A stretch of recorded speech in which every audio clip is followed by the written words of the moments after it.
Okay, we're live. Hi, this is William Ramsey. Welcome to William Ramsey Investigates. On today's show, I have a very special guest. He is Professor Geoffrey Roberts. He comes to us from Ireland, and he published a book back in 2006 in the UK and I think 2008 here in the States. Title of the book is Stalin's Wars from World War to Cold War. And Professor Roberts is was a professor. You're still a professor, or are you formerly? Well, Are you retired? I'm what's called an emeritus professor. Thank you. You're an emeritus professor of history at University College Cork. He is a fellow of the Royal Historical Society and has been awarded numerous awards over his academic career, including a Fulbright scholarship to Harvard and a Government of Ireland Senior Research Fellowship. He is a frequent contributor to British, Irish, and American newspapers and to popular history journals, and he has acted as a consultant for a number of television and radio documentaries. And the first book I could find that he wrote was titled The Unholy Alliance, Stalin's Pact with Hitler, published 1989.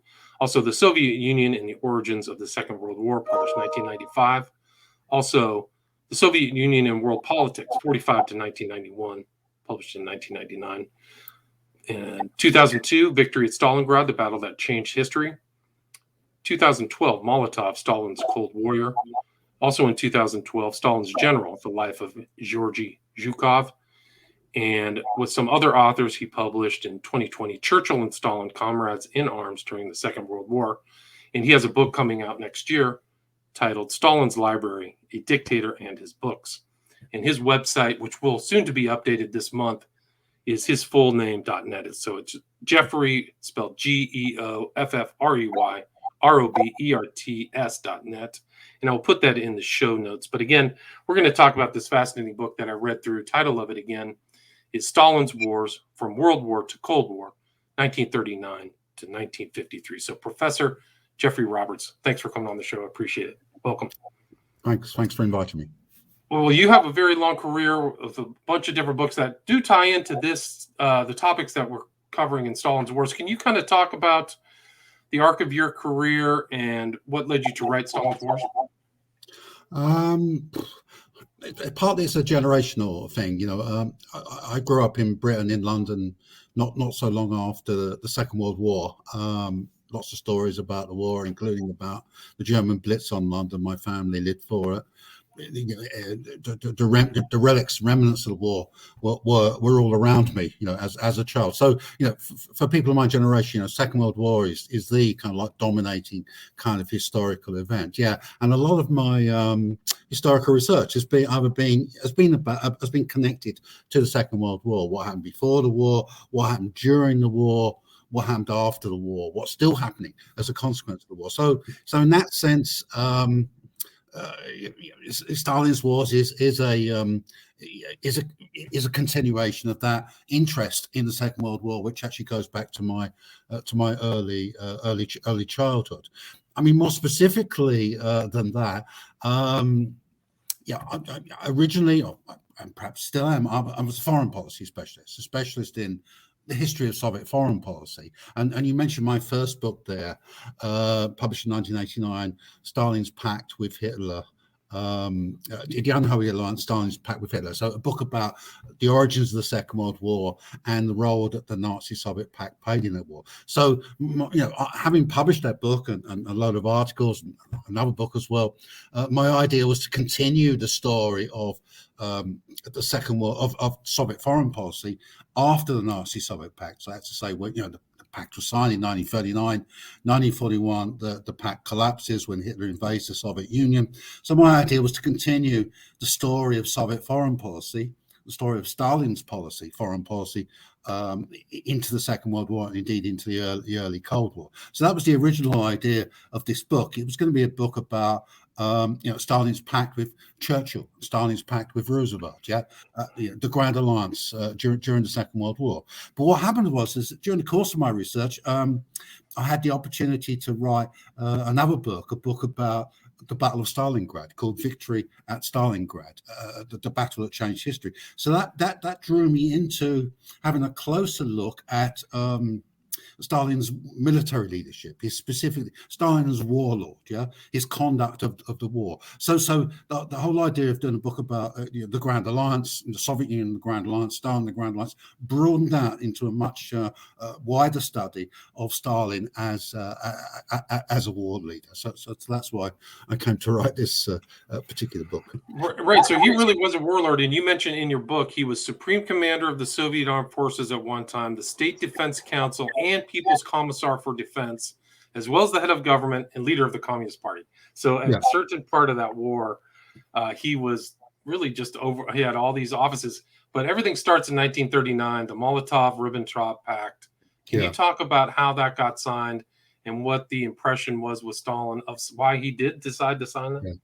Well, of course, the Molotov-Ribbentrop Pact, or the Stalin-Hitler Pact, the Nazi-Soviet Pact, is a kind of controversial topic. And that's the topic that's addressed in my first couple of books. In fact, I think I've probably published more about the Nazi-Soviet Pact than anyone else has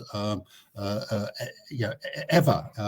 And obviously, it's a controversial topic because what happened? Stalin signs this deal with Hitler in August 1939, which enables Hitler to invade Poland with impunity, and then Poland marks the beginning of this series of events that we call the Second World War. Also, at the same time, this non-aggression treaty with Hitler contained a secret protocol, whereby Hitler conceded certain territories in Eastern Europe, parts of Poland and the Baltic states, to a Soviet sphere of interest. And then subsequently, the Soviet Union expands into those territories allocated to the Soviet Union as a sphere of influence under the terms of Nazi-Soviet Pact. So hugely kind of like controversial. Hitler. Some people say, well, it was Stalin by giving the green light to Hitler that started the Second World War. Other people argued that this action by Stalin on the eve of the Second World War was no accident. They argued that Stalin had been trying to do a deal with Hitler for a long time. Stalin's preference always was to have some kind of pact with his fellow dictator, the Nazi dictator Adolf Hitler. So it's a very kind of controversial area. And my kind of like take on it was that, and I explored it from Stalin's angle, from the Soviet angle. And what I was trying to do was to see, was to look at it from their point of view, to look at it from Stalin's point of view, and to use that. At the time I was working on this book, mostly in the 1980s, there was a lot of new evidence coming out of the Soviet archives. Now, at that time, we didn't have direct access to the archives. You couldn't go to Moscow and just, like you can now, just walk into the archive and get confidential material. At that time, we were talking about like published archival material, published by the Soviets themselves. But nevertheless, there was a huge amount of this material. So that was my purpose, to see how it looked from the Soviet point of view. And that was what the Unholy Alliance book was all about. And how it looked from the Soviet point of view was this: is that the Soviet preference, Stalin's preference, was a grand alliance, not with Hitler, but against Hitler, an anti-fascist alliance, an anti-Nazi alliance, a collective security front against German expansionism. And that was what the evidence showed, I think, Stalin and the Soviets strove for throughout the 1930s, or at least from 1933 onwards, when Hitler came to power. But the problem was that campaign for collective security against Nazi expansionism, against Hitler, that campaign failed. And it failed because the British and French didn't want to ally themselves to the Soviet Union, because it was a communist country, because they didn't trust Stalin, because they were worried that what the British and French were trying to do was to avoid a war at all costs. Now, Stalin's point of view was that war was coming. The war was inevitable. The question was, how is it going to be fought, and what were going to be the alliances that fought that war? Okay, so the British and French had their own kind of reasons for preferring to appease Hitler, and okay, one can discuss those.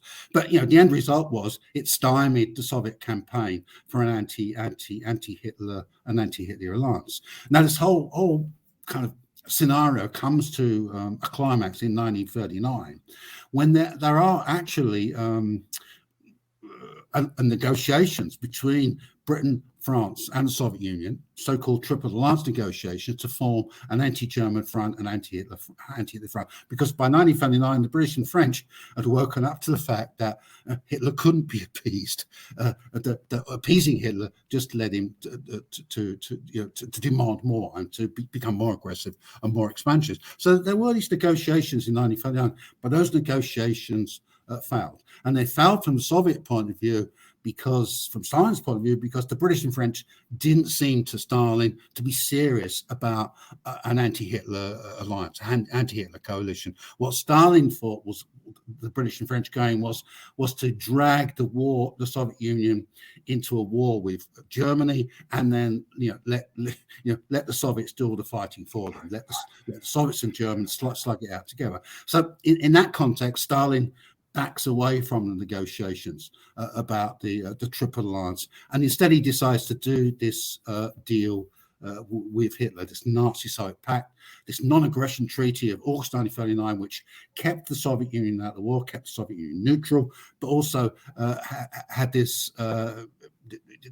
secret agreement with Hitler, which facilitated Soviet territorial expansions. Okay, but my point in the Unholy Alliance and in many other articles was that the Soviet preference, Stalin's preference, was not a deal with Hitler; it was a deal with Britain and France, a deal with the democratic states. But he couldn't get the kind of deal that he needed and he wanted, and so as a result, he turned to this deal with Hitler. But as I said, it's a controversial topic.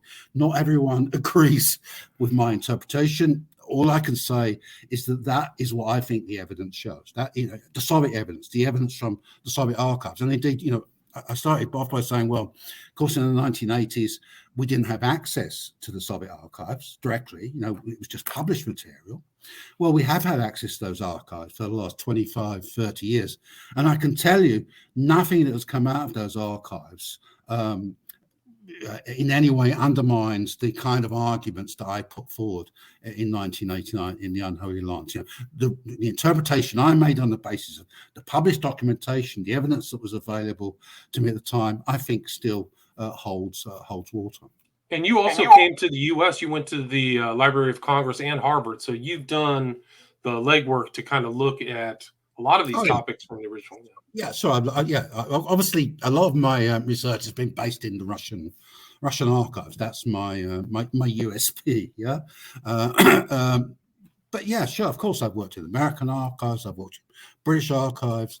I've worked in all kinds of archives. I suppose the thing to remember here is that I'm trying to see things from the Soviet perspective, from Stalin's perspective, and if you're trying to do that, then the primary source is the Russian archives, the Soviet archives, because it's in those archives you find, their confidential documents, what they're saying to each other in private, what their policy position is in private. So that's the most important source of Soviet thinking. But of course, what you can find in Western sources, memoirs by Western diplomats, all kinds of other material is also useful to my research as well. I was just going to mention that the memoirs that you got from a lot of these other noted characters in that time, like Zhukov, and I think it was I can't remember what his name was, Volograd, like a couple guys, Volkanogov. So you were reading their memoirs too to kind of get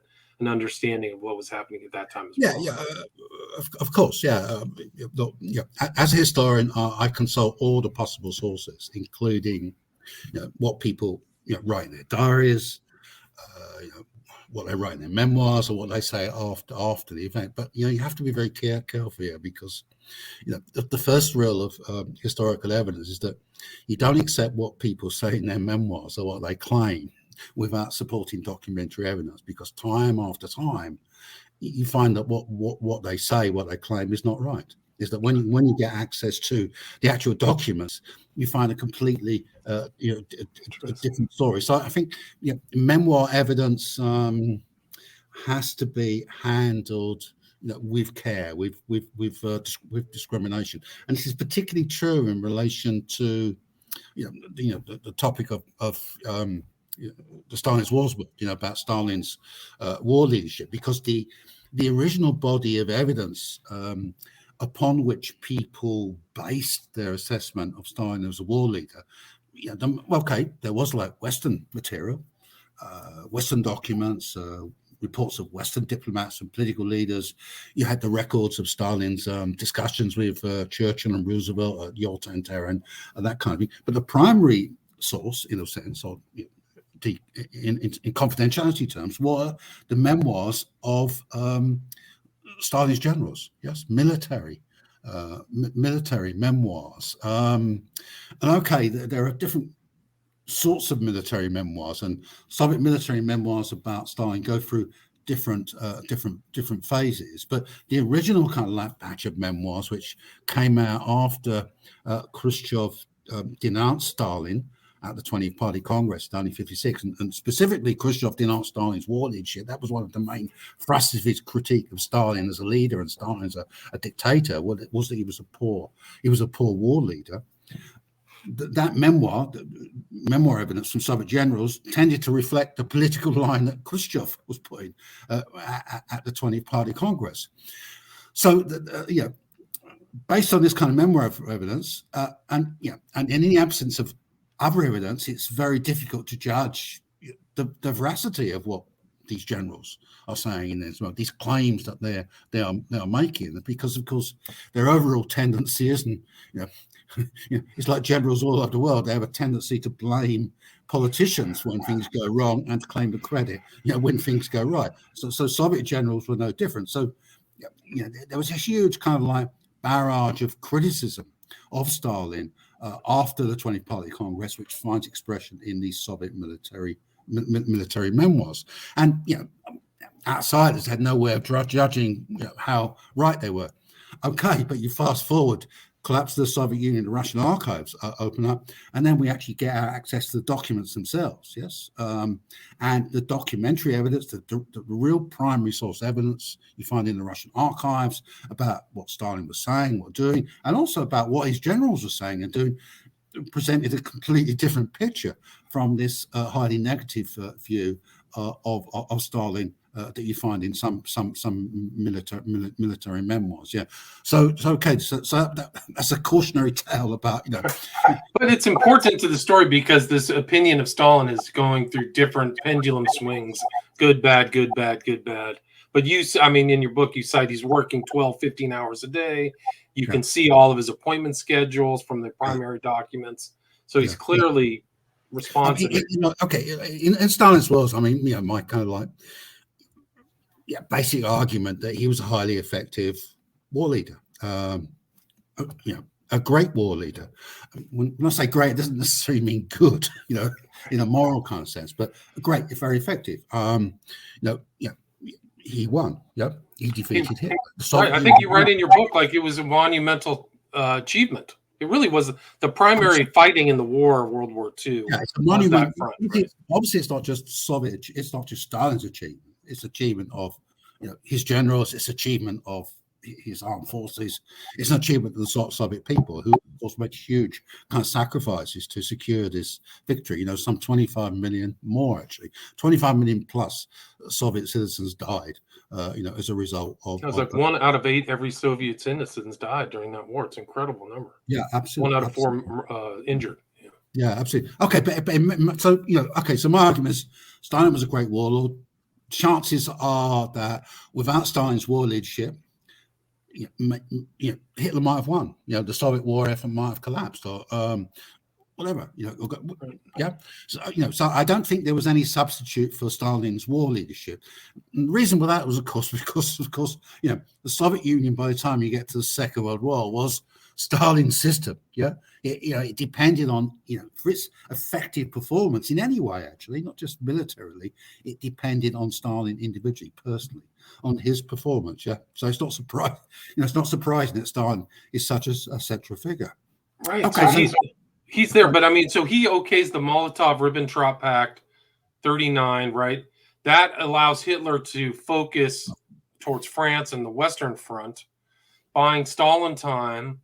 And it was one of the things I learned in your book that I didn't know is the amount of exchange of goods that transpired after the Molotov-Ribbentrop Pact. Like there was a significant amount of trade between the two groups that helped kind of the Hitler's war machine, right?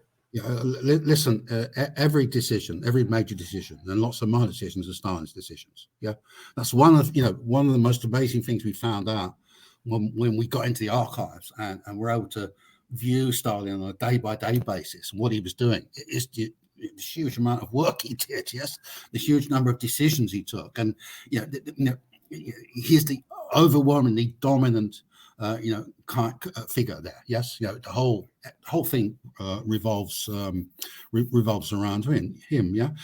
Yeah. So all the decision to sign the pact with Hitler, how that arrangement was operated, 1939, 1940, 1941. That's all Stalin's doing. And you say, there was a lot of trade. There was a part of the deal was a revival of trade relations between the Soviet Union and Germany.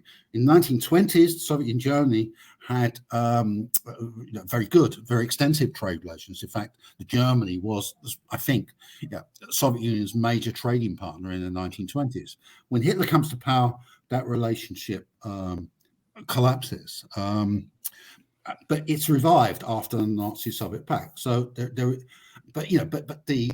it's a two-way trade. Yes. Okay. So the Soviets supply lots of raw materials to the Germans, oil, agricultural products, other kinds of raw materials as well. In return, they get finished industrial projects and also access to a certain amount of military technology. So it's actually quite a balanced relationship. Now, some people say, well, by conducting this trade, the Soviets helped to strengthen their future enemy, the country that attacks them with such devastating effects in June 1941. That's true. But, the Soviets also gained from this relationship as well. I would argue they gained as much from trade as the Germans did, yeah. And so 40 comes around, there's fighting, the Germans invade, I think, the Nordic countries, France. Yeah. And Stalin isn't fully naive. I mean, I think the historical impression supposedly is that what happened in June 22nd, 1941 was a surprise. Can you talk about the events surrounding that and what Stalin was thinking? Well, okay, but the first surprise for Stalin and for everyone else was what had happened the year before. And that was the collapse of France. Yeah, the German, there was the First World War. And there was a stalemate on the Western Front, wasn't it? Yeah.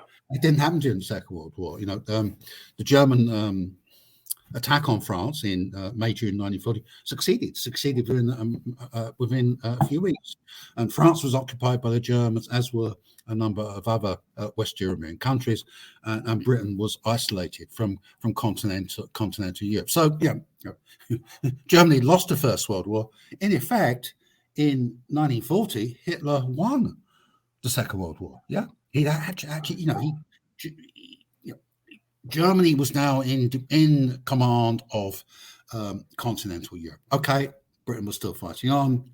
There was still Stalin and the Soviet Union, but in terms of the central core of continental Europe, the Germans were in control. There was German domination, German hegemony. Now that was something that Stalin hadn't counted upon. What Stalin had expected, like everyone else, was that the war between Germany on the one hand and Britain and France on the other would be a repeat of the First World War, a kind of long, drawn-out war of attrition. So it was completely unexpected that that particular conflict, war, the Hitler's war with the two great European powers would be resolved so quickly and so easily in Germany's favor. So obviously that kind of like changes the whole scenario for Stalin. Of course, that makes Hitler and Germany much, much more dangerous from the Soviet point of view, because they're no longer tied down with their war with France, and the British position at this stage is quite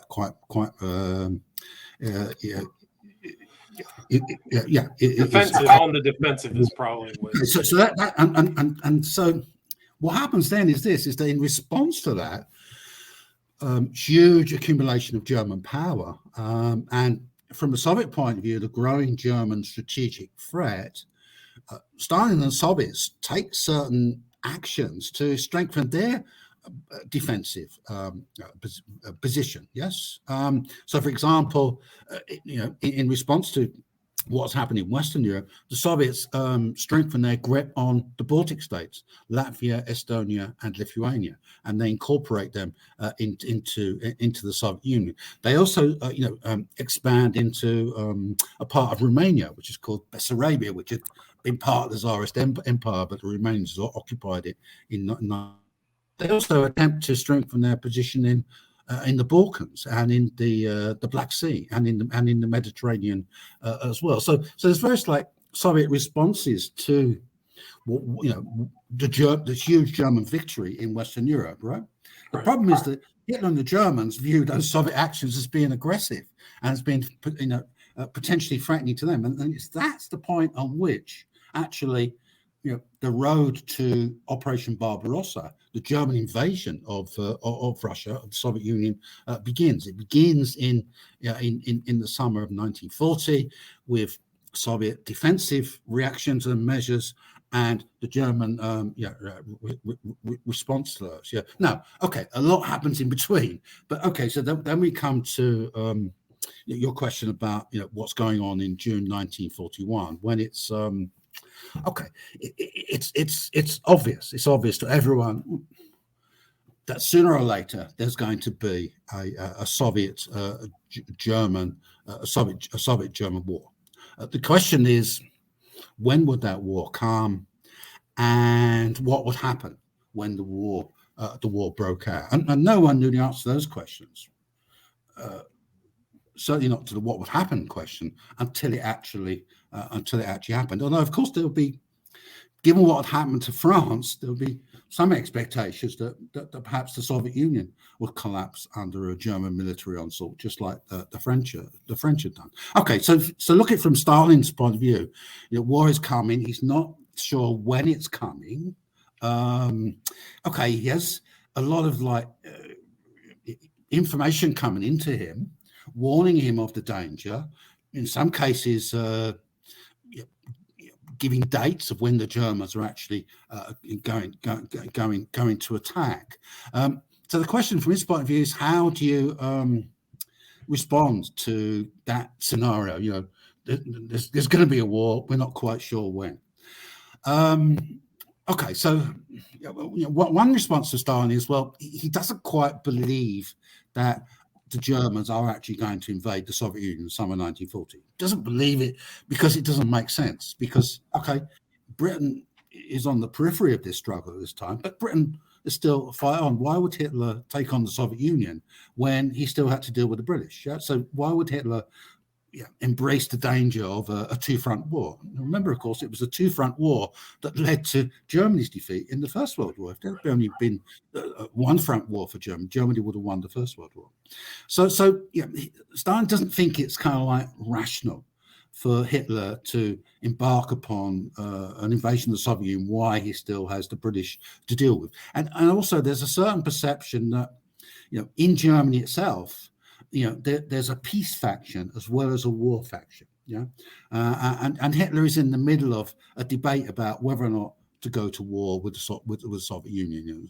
Some people argue it no, others arguing yes. So the Soviets think the Germans and Nazis are divided on this question about whether or not to invade. Right. Okay. The other, so that's one reason why Stalin, to a certain extent, discounts the danger of a German invasion, right?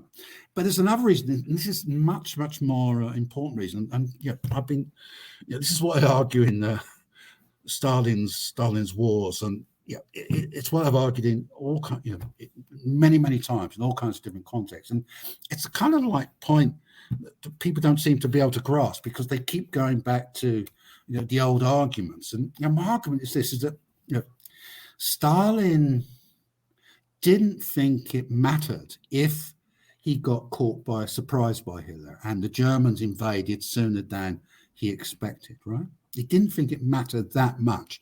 And he didn't think it mattered that much because from his point of view, the Soviets had a huge defensive force on their western frontiers. So he was confident that whenever the Germans attacked, whatever they did, Soviet defenses would hold, would stop the advance, and there would be time to mobilize the Red Army, Soviet armed forces, to actually take counteroffensive action. And it's not just Stalin who thinks this. This is what he's been told, by his generals. Yeah. Of course, what happens is that's a fundamental. So Stalin. So that's my argument. Stalin didn't think it mattered. Okay, if you got the timing of the attack wrong, so what? Whatever's the scenario, what's going to happen is there's going to be these border battles. It's going to take a while for the Germans to make any strategic breakthroughs, and in the meantime, we can operationalize our own plans. And sorry to interrupt, but one of the things that you also state in your book is they were afraid of mobilization because in World War I, mobilization meant war.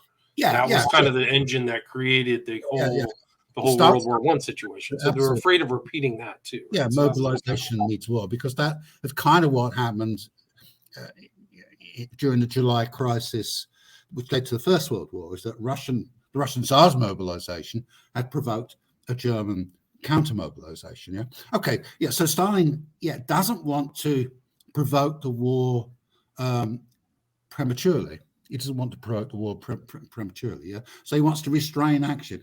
Of course, the danger with restraining action is, well, okay, you don't want to provoke war, but what if the Germans are going to attack anyway? I mean, what are you doing here? But my point has always been that Stalin realized the danger, that maybe he'd miscalculated, maybe the Germans were going to attack whatever he did, whether he mobilized or not. But my argument is that he didn't think it mattered that much. He thought there would be enough time to actually retrieve the situation. But that didn't happen. When the Germans attacked on June 22nd, 1941, they have a massive success, a massive series of breakthroughs. Soviet defenses crumble. And that outcome really shocked Stalin, because that's not what he was acting. Not just shocked Stalin, also shocked his generals as well, because of course after the event, particularly after the 20th Party Congress, Soviet generals are very keen to point the finger at Stalin and say, well, we warned him the Germans were going to invade. We tried to get him to mobilize and be better prepared for this invasion, but he wouldn't listen to us. Well, I think that's true, but I think what's also true is that the generals themselves shared Stalin's complacency about the effectiveness of Soviet defenses. Yeah. So okay, this disaster which unfolds on June 22nd, 1941, huge, massive success of the German invasion, Barbarossa, which leads to huge kind of like territorial conquest, also leads to huge kind of casualties by on the part of the Red Army. Yeah, absolutely, that is Stalin's responsibility. It's his miscalculation about the likely impact of the German invasion. That's the big mistake. But it's not just his mistake. It's also the mistake of his generals, and it's also a function of Soviet military doctrine and planning, which didn't anticipate what actually happened. Right. And then also there was this kind of myth or consideration. I forgot if it was from Khrushchev or somebody, that Stalin spent like 6 weeks in a kind of fugue state or a panic state. What are your thoughts about that as far as his response to the June 22nd, 41 invasion? Okay. Well, I think that's another kind of myth, a very persistent myth, I have to say. Certainly Stalin was shocked by what happened, by the initial success of the German invasion. Within a week of the German invasion, all the Soviet counteroffensive plans were in disarray. They'd already suffered kind of like huge military defeats. Hundreds of thousands, if not millions, of their soldiers had been trapped by German encirclement maneuvers, and the Germans had already captured Minsk, the capital of Belarusia, which is a key staging post on the road to Moscow.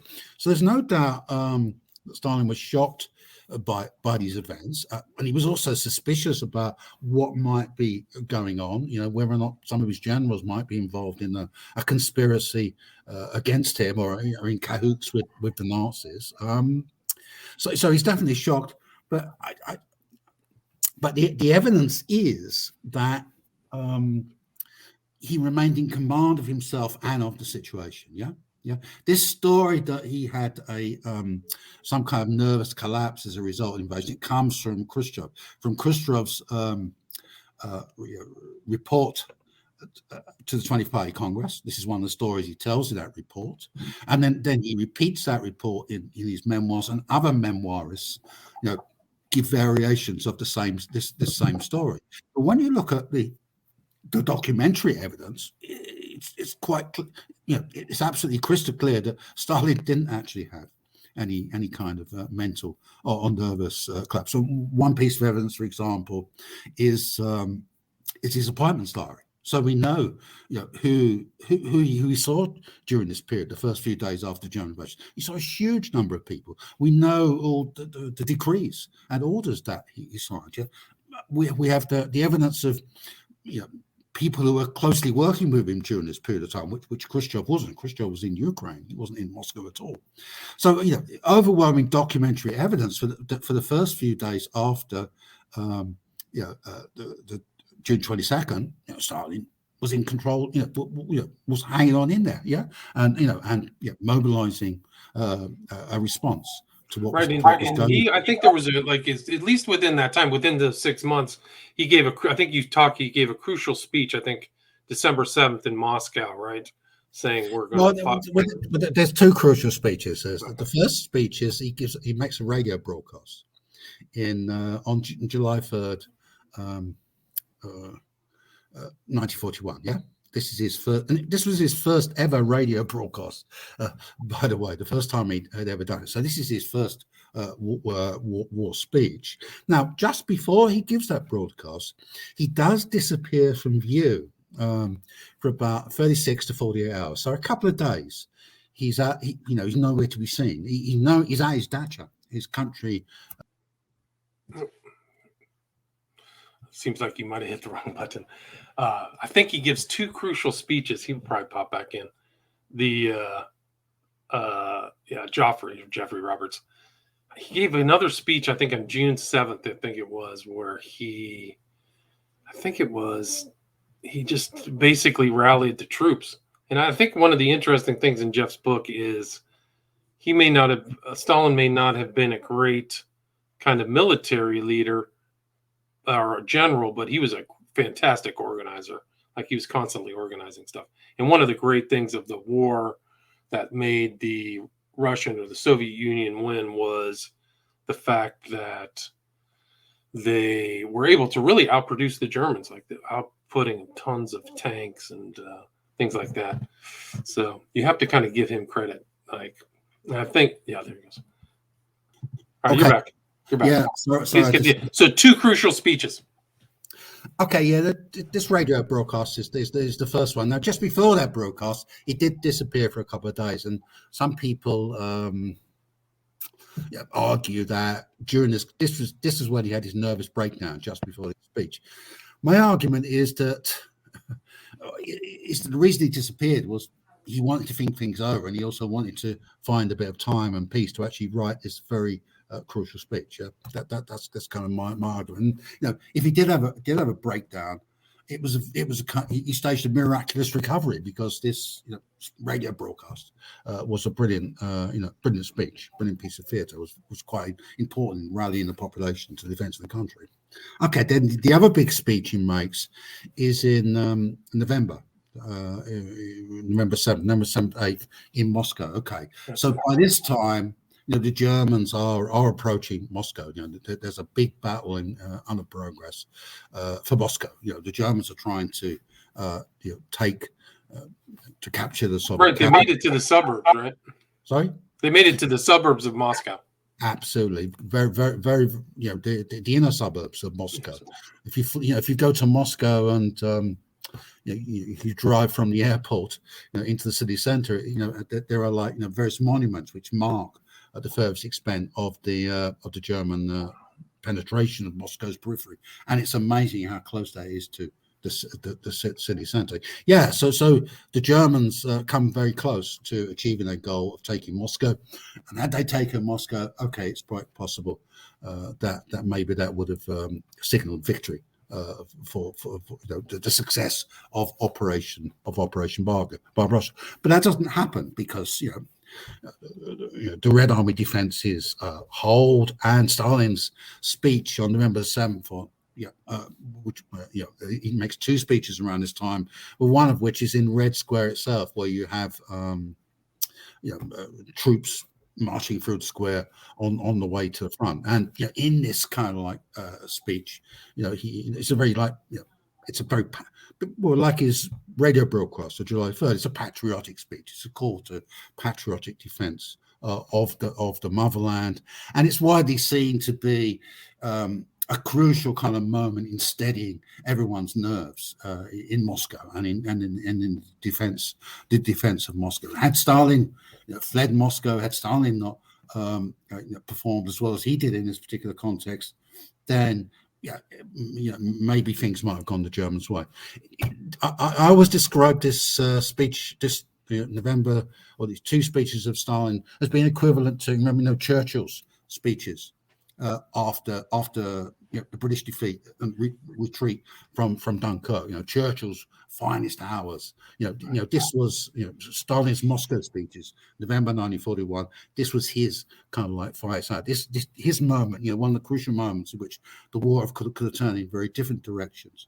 And this is where he stood his ground and played a crucial role in bolstering the defences of Moscow. And then, of course, what happens is the German attack is held, and then in December 1941, the Soviets launch a massive counteroffensive in front of Moscow and drive the Germans away from the German capital. Right. So, you see that he may not have been the ideal military commander, but as far as psychology, morale, political history, you think he was indispensable in those things. And also, it was interesting that the Soviets didn't have much of a defensive strategy. They were thinking about attacking in 41 instead of kind of having a creative kind of defensive structure. So their sensibilities, even at that time, didn't fit the German invasion, right? They're an attacking offensive argument. This goes way back.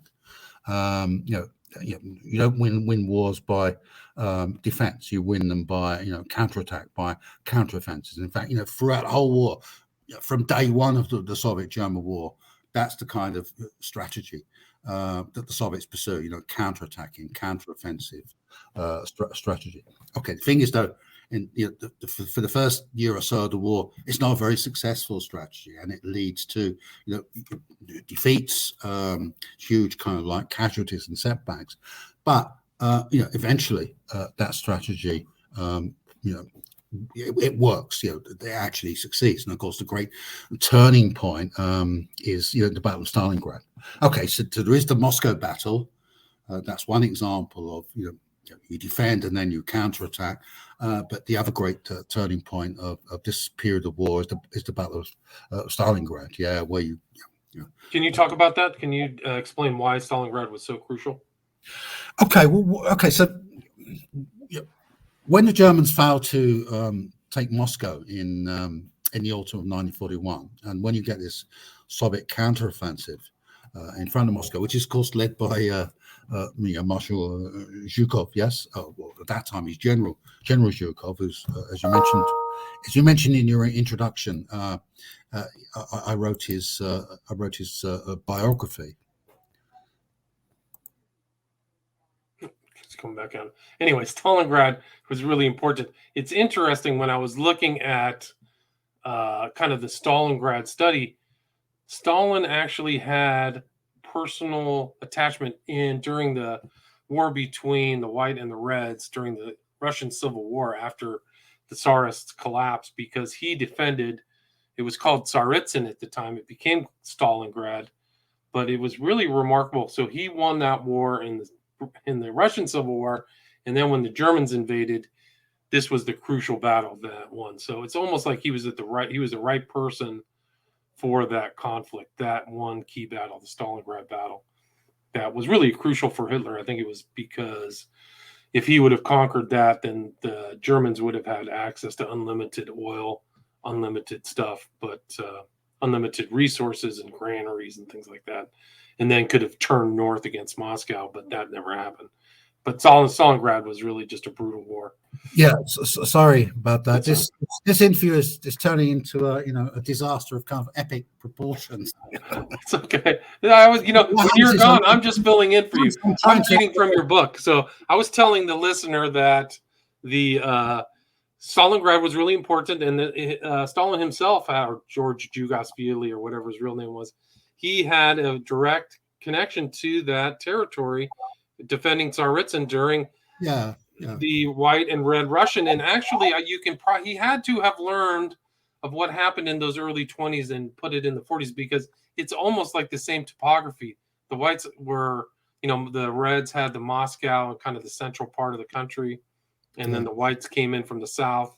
So it was really, he probably had to learn strategic things from that about organizing as well. Would you agree with that?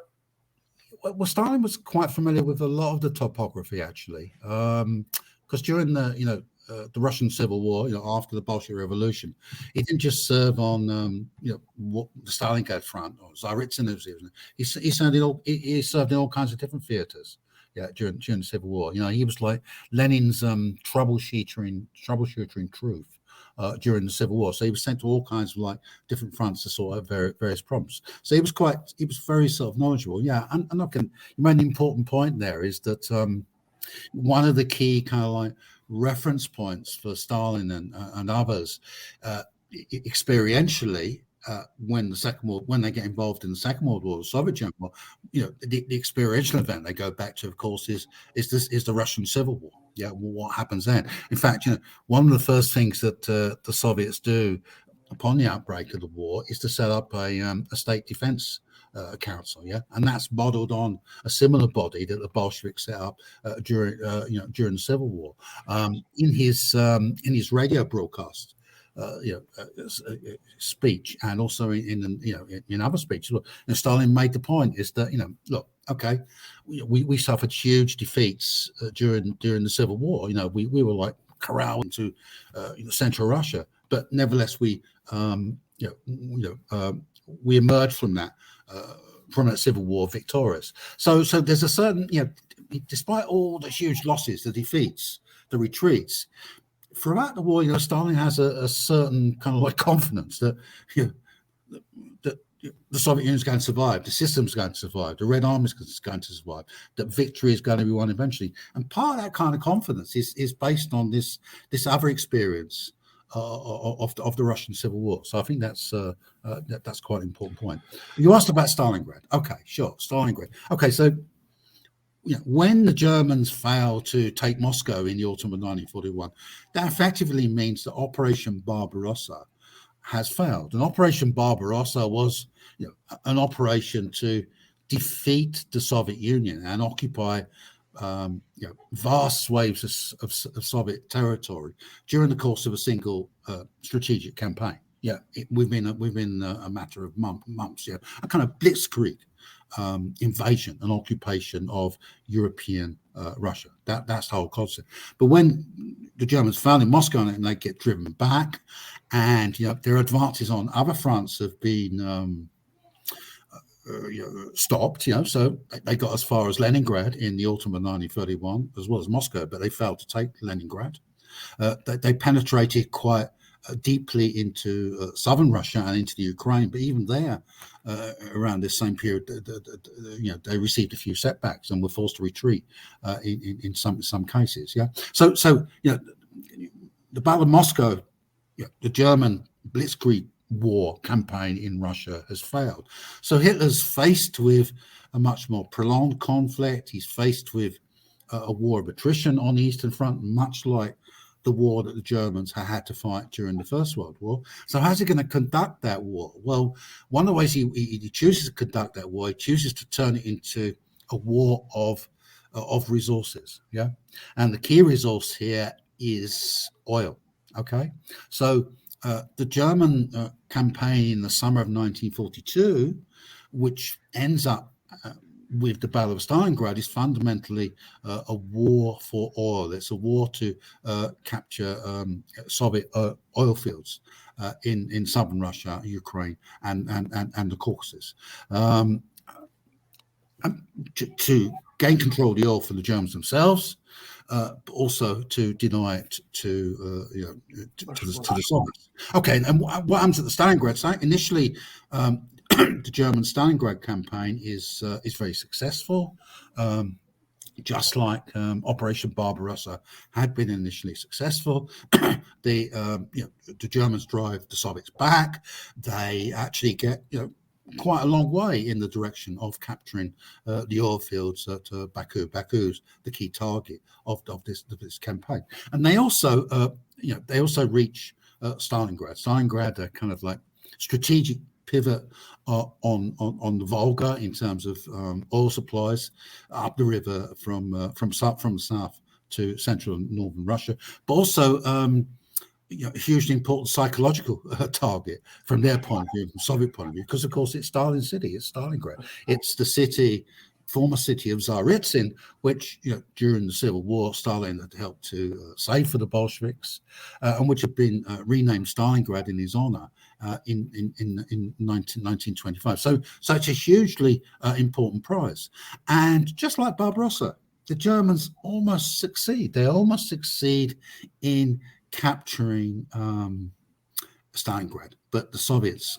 hang on. It's a kind of epic and heroic struggle. But not only do the Soviets hang on, while they're hanging on, they're preparing a counteroffensive. And they launched this counteroffensive in November 1942, and it's an encirclement operation which basically cuts off German forces in Stalingrad itself, and also threatens to cut off the other prong of the German advance in the south, which is towards Baku. So Stalingrad is really the first example where this Soviet commitment to counteroffensive action on a large kind of scale actually succeeds. It doesn't succeed completely, by the way, because of course the Germans in Stalingrad are surrounded and defeated, but actually, the other German armed forces which have been heading towards Baku, they managed to escape this entrapment and to fight another day. But that was kind of the high water mark of the German advance. So once Stalingrad falls, the rollback commences, right? Once Stalingrad falls, the Germans are on the defensive. They're on the retreat. Okay, now you do have the Battle of Kursk in July, but in a way, Kursk, from the German point of view, is a defensive battle. It's a battle to strengthen their defensive position. Yes, it's not. The German attack at Kursk is not a strategic war-winning campaign like the advance that Barbarossa was, or the advance in the south to Stalingrad. It's a much more limited, military operation. Right, and so that is the great turning point of the war.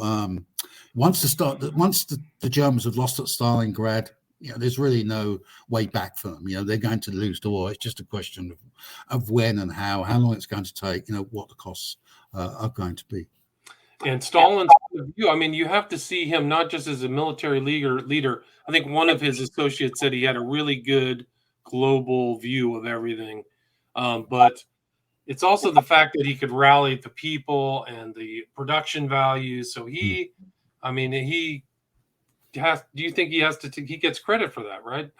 Not just the military stuff, but the production increases. Sure. Yeah. He is the supreme commander. He's the head of government. He's the political leader. He's the symbol, the patriotic symbol. He's the cultural,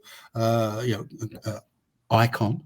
He's the great organizer of the Soviet war effort. He's the propagandist in chief in terms of inspiring popular struggle. Yeah, absolutely.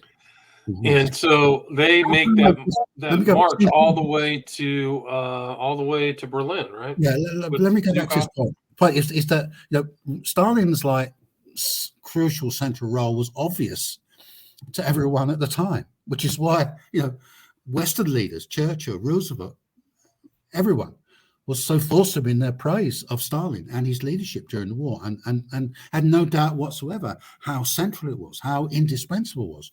And of course, that kind of like perception, which begins to form in the middle part of the war, particularly from the battle. Well, actually, even before then, I think from from Moscow onwards, that kind of like positive perception of Stalin as a highly effective warlord. Yeah. By the time you get to 1945, when there's, of course, that that perception is deeply kind of embedded. Yeah. In perceptions, consciousness about the Soviet-German war and who had played a crucial role in it, i.e. Stalin as an individual. And in a way, it's the point I want to make before you go to your next question. My book was a kind of an argument for a return to that kind of common sense view of Stalin's war leadership, which was prevalent in 1945.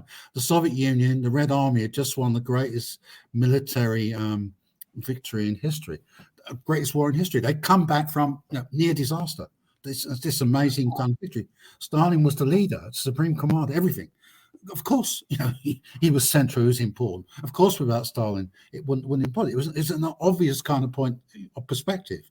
But what happened subsequently, and it's partly because of the Cold War, but it's also because of Khrushchev's de-Stalinization campaign from 1956 onwards, is that kind of like common sense view of Stalin as a warlord, gets distorted, gets blown aside, gets replaced by a different kind of stereotype. Right. I mean, and then you kind of see that he, I think their critique was that he was part of a cult of personality, and they have all these critiques of him, but. Which was true. Okay, a lot of what Khrushchev said about Stalin at the 20-party Congress was true. Yeah, I mean, Stalin, there was this cult of personality.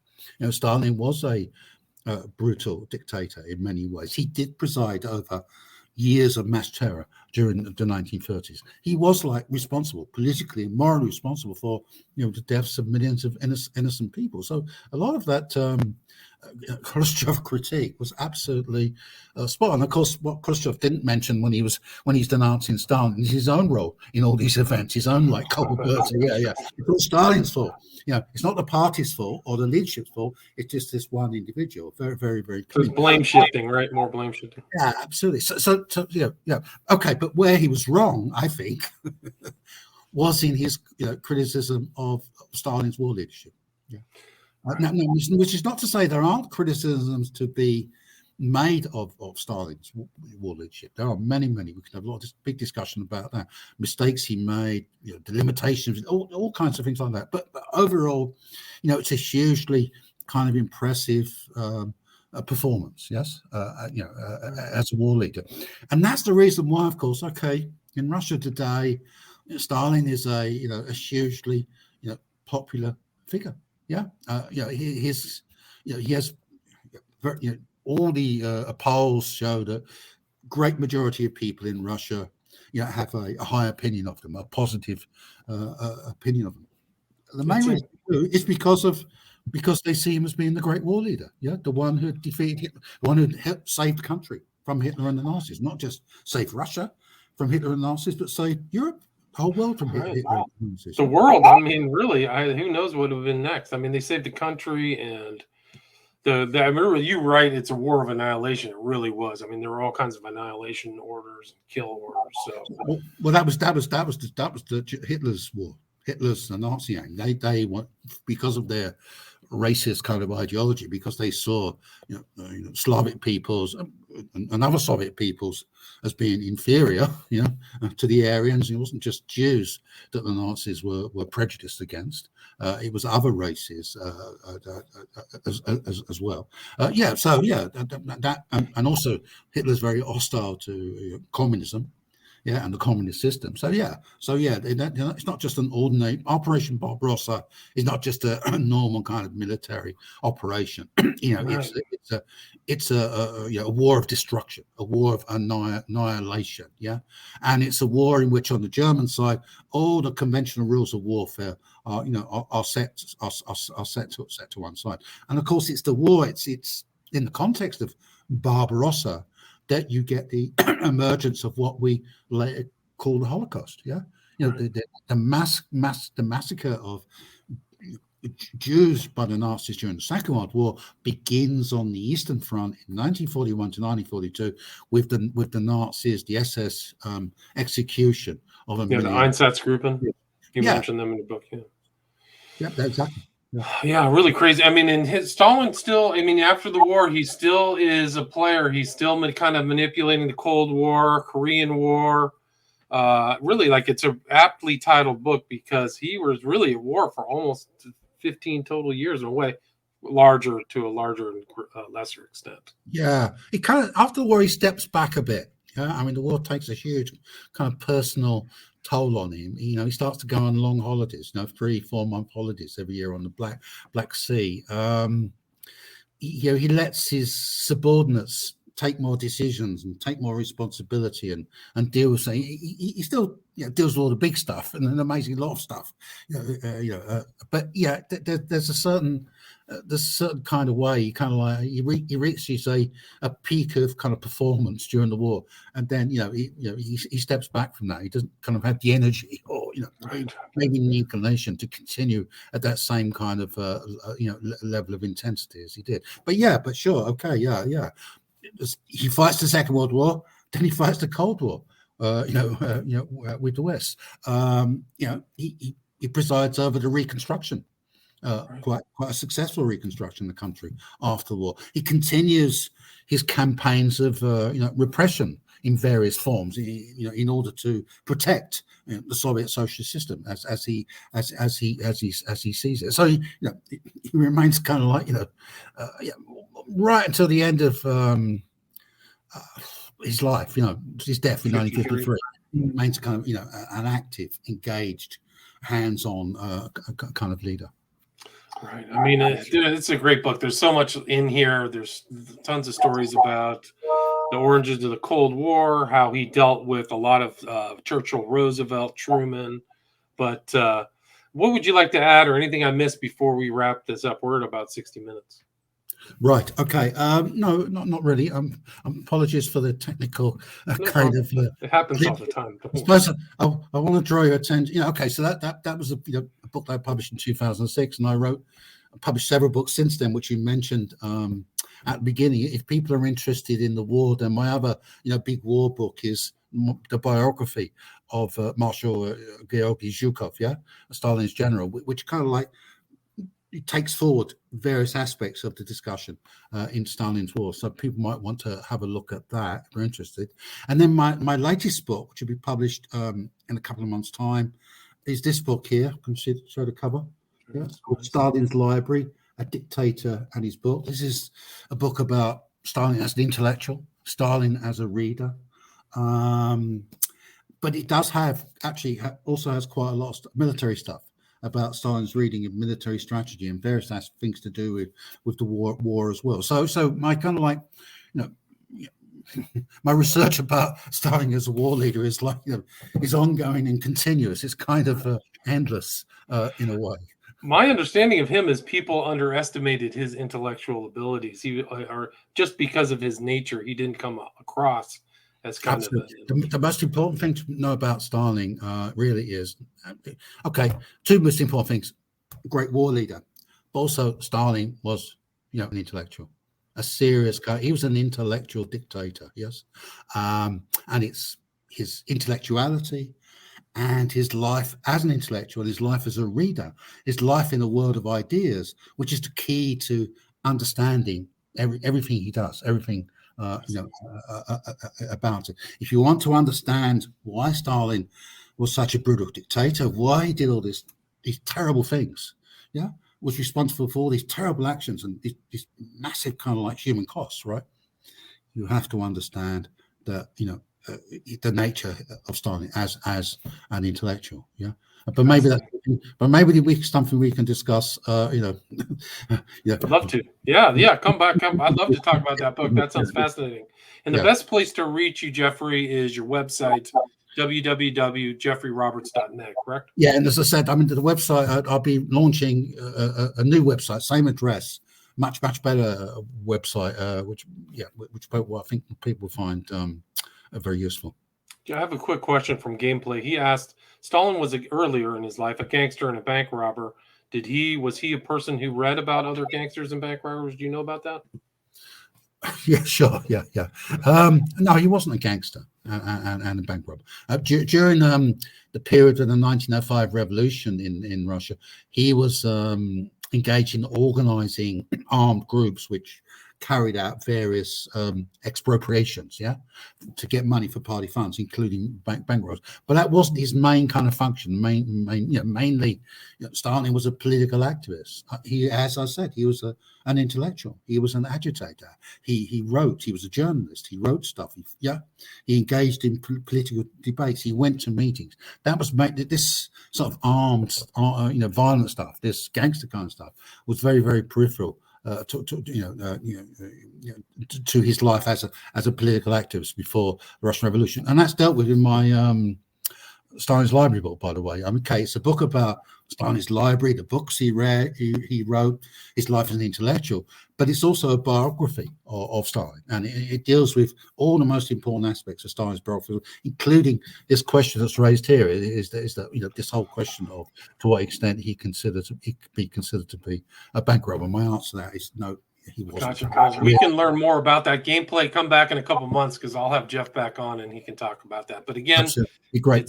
Thank you for being here, Geoffrey. It's Professor Geoffrey Roberts, and the title of the book we discussed with a lot of other involvement of some of his other books, it was Stalin's Wars from World War to Cold War, 1939 to 1953. Thank you so much, Jeff. Thanks. All right, take care. Stay there.